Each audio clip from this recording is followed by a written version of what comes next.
Hi hello. So ನಾನಿವತ್ತು ಮಾಡ್ತಾಯಿದ್ದೀನಿ ತುಂಬ ಟೇಸ್ಟಿಯಾಗಿರೋದು ಮಶ್ರೂಮ್ ಬಾಜಿ. ಸೊ ನೀವು ಕೂಡ ಇದು ಮಾಡಿ ನೋಡಿ, ತುಂಬ ಟೇಸ್ಟಿಯಾಗಿರುತ್ತೆ. ಸೊ ನಾನು ಫಸ್ಟು ಮಶ್ರೂಮ್ನ ಚೆನ್ನಾಗಿ ವಾಶ್ ಮಾಡಿಬಿಟ್ಟು ಅದನ್ನು ನಾನು ಸಣ್ಣ ಸಣ್ಣ ಕಟ್ ಮಾಡ್ಕೊಂಡಿದ್ದೀನಿ. ಸೊ ಇನ್ನೊಂದು ಕಡೆ ಈರುಳ್ಳಿ ಡೀಪ್ ಫ್ರೈ ಮಾಡ್ಕೊಂಡ್ಬಿಟ್ಟಿದ್ದೀನಿ. ಸೊ ಇಲ್ಲಿ ಶುಂಠಿ ಬೆಳ್ಳುಳ್ಳಿ ಮತ್ತು ಒಂದೆರಡು ಮೆಣಸಿನ್ಕಾಯಿ ತೊಗೊಂಡು ಕುಟ್ಕೊಂಡು ಇಟ್ಕೊಂಡಿದ್ದೀನಿ. ಸೊ ನಾನು ಇಲ್ಲಿ ಧನಿಯಾ ಮತ್ತು ಜೀರಾ ಪೌಡರು, ಗರಂ ಮಸಾಲಾನ ತೊಗೊಂಡಿದ್ದೀನಿ. ಸೊ ಸ್ವಲ್ಪ ಮೊಸರು, ಸೊ ಅರಿಶಿಣ ಮಸಾಲ. ಸೊ ಈರುಳ್ಳಿನ ಚೆನ್ನಾಗಿ ಫ್ರೈ ಆದಮೇಲೆ ಇದನ್ನು ನಾನು ಕುಟ್ಕೊಂಡಿದ್ದೀನಿ.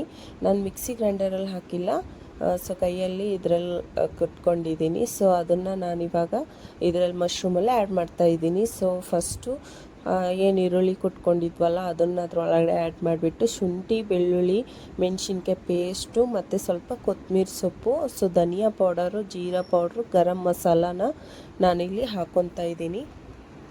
ಸೊ ಸ್ವಲ್ಪ ಟರ್ಮರಿಕ್ ಕೂಡ ಆ್ಯಡ್ ಮಾಡ್ತಾಯಿದ್ದೀನಿ. ಸೊ ಇದರಲ್ಲಿ ನಾನು ಚಿಲ್ಲಿ ಪೌಡರ್ ಕೂಡ ಆ್ಯಡ್ ಮಾಡ್ತಾಯಿದ್ದೀನಿ. ಸೊ ಲಾಸ್ಟಲ್ಲಿ ಕರ್ಡ್ ಹಾಕ್ಬಿಟ್ಟು ಸೊ ನೀವು ಅಕಾರ್ಡಿಂಗ್ ಸಾಲ್ಟನ್ನು ಆ್ಯಡ್ ಮಾಡ್ಕೊಳ್ಳಿ. ಸೊ ಇದನ್ನು ಎಲ್ಲ ಹಾಕ್ಬಿಟ್ಟು ಚೆನ್ನಾಗಿ ಮಿಕ್ಸ್ ಮಾಡಿಬಿಟ್ಟು ಸ್ವಲ್ಪ ಹೊತ್ತು ನೀವು ಮ್ಯಾಗ್ನೇಟ್ ಆಗೋಕ್ಕೆ ಇಟ್ಬಿಡಿ. ಸೊ ಲಾಸ್ಟಲ್ಲಿ ನಾನು ಬಿಸಿ ಆಯಿಲ್ನ ಹಾಕ್ಕೊತಾ ಇದ್ದೀನಿ. ಸೊ ನಾನೇನು ಈರುಳ್ಳಿ ಚೆನ್ನಾಗಿ ಫ್ರೈ ಮಾಡ್ಕೊಂಡಿದ್ನಲ್ಲ, ಸೊ ಅದೇ ಆಯಿಲ್ನ ನಾನು ಇದರೊಳಗಡೆ ಆ್ಯಡ್ ಮಾಡ್ಕೊತಾ ಇದ್ದೀನಿ. ಸೊ ಇನ್ನೊಂದು ಕಡೆ ಪ್ಯಾನ್ ಬಿಸಿಗೆ ಇಟ್ಟಿದ್ದೀನಿ. ಸೊ ಅದರೊಳಗಡೆ ನಾನು ಒಂದು 3-2 ಸ್ಪೂನ್ಸ್ನ ಆಯಿಲ್ ಆ್ಯಡ್ ಮಾಡ್ಕೊತಾ ಇದ್ದೀನಿ. ಒಂದು ಅರ್ಧದಷ್ಟು ಈರುಳ್ಳಿನ ಸ್ಲೈಸಾಗಿ ಕಟ್ ಮಾಡಿಕೊಂಡು ಸೊ ಅದು ಕೂಡ ಆಯಿಲಲ್ಲಿ ಚೆನ್ನಾಗಿ ಫ್ರೈ ಮಾಡ್ಕೊಳ್ಳೋಣ.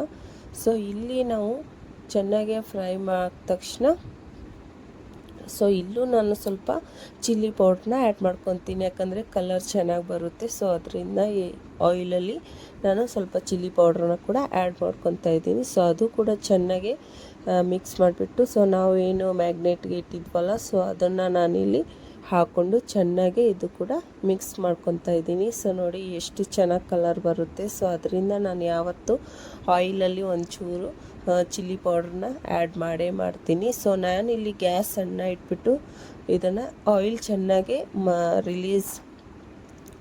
ಮಸಾಲೆಯಿಂದ ರಿಲೀಸ್ ಆಗೋವರೆಗೂ ಮುಚ್ಚಿಬಿಟ್ಟು ಇಡ್ತಾಯಿದ್ದೀನಿ. ಸೊ ಇದಾದಮೇಲೆ ನೋಡಿ, ಇವಾಗ ನೋಡಿ ಎಷ್ಟು ಚೆನ್ನಾಗಿ ಆಯಿಲ್ ರಿಲೀಸ್ ಆಗಿದೆ ಮಸಾಲೆಯಿಂದ. ಸೊ ಇದನ್ನು ನಾನು ಚೆನ್ನಾಗಿ ಇವಾಗ ಮಿಕ್ಸ್ ಮಾಡ್ಕೊಂಡ್ಬಿಟ್ಟು ಸೊ ಈ ಪಲ್ಯ ನೀವು ಮಾಡಿ ನೋಡಿ, ತುಂಬ ಟೇಸ್ಟಾಗಿರುತ್ತೆ. ನೀವು ಇದು ಚಪಾತಿ ಮತ್ತು ರೊಟ್ಟಿ, ಬಟರ್ ನಾನು ಯಾವ ಜೊತೆ ತಿಂದ್ರೂ ಇಷ್ಟು ಚೆನ್ನಾಗಿ ಟೇಸ್ಟ್ ಬರುತ್ತಲ್ಲ.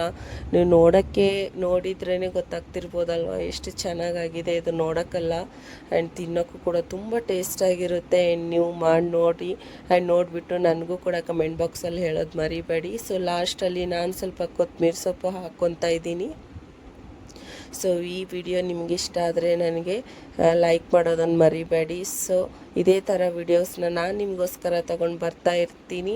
ಟಾಟಾ ಬಾಯ್.